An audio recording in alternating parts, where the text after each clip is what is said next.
सध्या महायुतीचं ग्रहमान चांगलं नाहीये। ते काहीही करायला गेले तर त्याच्या उलट होते। म्हणजे लाडकी बहीण योजनेचे एवढे बॅनर त्यांनी लावले, राखी पौर्णिमेला एवढी जाहिरात केली, इतका काही वारेमाप पैसा उधळला, जसं काही एकनाथ शिंदे साहेबांनी स्वतःचं वावर विकले आणि देवेंद्र फडणवीसांनी आपला रेशीम बागेतला बंगला विकूनच पैसे खर्च केलेत की काय। आणि दुसऱ्या दिवशी बदलापूरची घटना घडली, त्यानंतर लगेच छत्रपती शिवरायांचा पुतळा पडला। एक एक ते कुठलीही गोष्ट करायला गेले की त्याच्या विपरीत होते, कारण त्यांची काम करतानाची नियत चांगली नाहीये। ते लोकाभिमुख काम करत नाहीयेत, ते मताभिमुख काम करण्याचा प्रयत्न करत आहेत। त्यामुळे जे लोक मतांसाठी अशा तिकडमबाजी करतात ती लोक अडचणीत येणं फार स्वाभाविक आहे। महायुतीच्या सभांना आणि लोकांना ऐकायला अजिबात जनता उत्सुक नाही, त्याचं मोठं प्रमाण आपण तर भंडारा चंद्रपूरचं सांगताय, मात्र पुण्यामध्ये पावसाचं निमित्त देत मोदीजी सुद्धा तिकडनं ते निघून गेले। मोदीजींना सुद्धा थांबावंसं वाटलं नाही, कारण त्यांना आयबीचा रिपोर्ट आणि तिथे तो अंदाज आला होता की ती गर्दी जमणार नाही।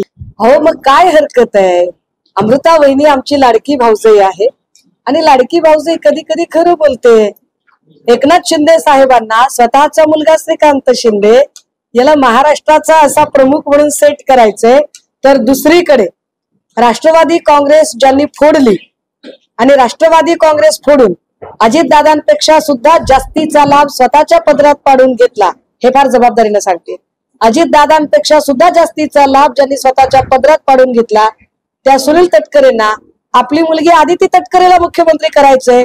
सो अमृता वहिनी जे काही बोलल्या ते श्रीकांत एन्काउंटर प्रकरणी मी जे काही प्रश्न उपस्थित केले होते ते प्रश्न जशास तसे माननीय न्यायालयाने सुद्धा विचारलेले आहेत। एन्काउंटरची व्याख्या वेगळी असते, अनुच्छेद 141 नुसारची व्याख्या फार वेगळी आहे।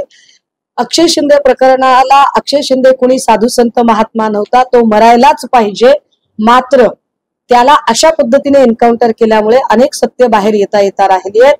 केतन तिरोडकरने जी याचिका दाखल केली ती याचिका फार महत्वाची आहे। केतन तिरोडकरने याचिकेमध्ये स्पष्टपणे म्हटलंय की ज्या शाळेमध्ये ही घटना घडली त्या शाळेमध्ये चाइल्ड पोर्नोग्राफी होत होती, त्या शाळेमध्ये मानवी तस्करी होत होती आणि या सगळ्यांशी संबंधित असणारा माणूस आपटे अजूनही फरार आहे।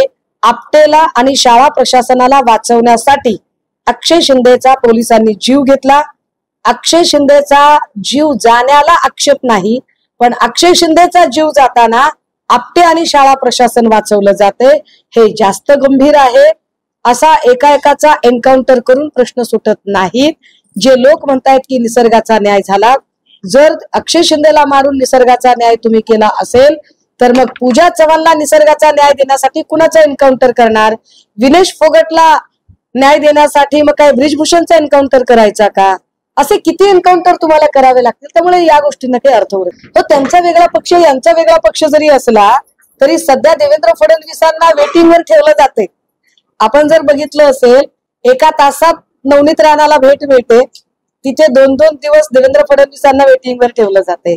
आत्ताची जी आम्हाला माहिती मिळते त्या माहितीमध्ये देवेंद्र फडणवीसांना राज्याच्या राजकारणातून हद्दपार करण्यासाठी भाजपात स्वतः सक्रिय झाल्याची दिसत आहे आणि भाजपात सक्रिय होऊन भाजपातलेच काही लोक गडकरी साहेबांचं नाव पुढे आणत आहेत, काही लोक विनोद तावडेंचं नाव पुढे आणत आहेत। पण त्याच वेळेला राज्याच्या राजकारणात आता वरचष्मा ज्यांचा दिसतोय तर देवेंद्र फडणवीसांनी म्हणजे स्वतः वाढवलेला भस्मासूर त्यांच्याच डोक्यावर हात ठेवेल की काय अशी परिस्थिती आहे। एकनाथ शिंदे यांना ज्या देवेंद्रजींनी मुख्यमंत्री पदाच्या खुर्चीवर बसवलं तेच एकनाथ शिंदे देवेंद्रजींना आता राज्याच्या राजकारणातनं हद्दपार करण्यासाठी प्रयत्न करत आहेत आणि त्यासाठी अनेक क्लुप्त्या चालू आहेत, हे बऱ्यापैकी आता लोकांच्या लक्षात येतं। आम्हाला खात्री वाटते की होय आमचं सरकार येईल आणि सरकार आल्यावर जर त्या सरकारच्या मंत्रिमंडळामध्ये रोहित पवारांसारखा एक उमदा माणूस असेल तर बिघडलं कुठं? शालेय शिक्षण विभागाकडनं अदानी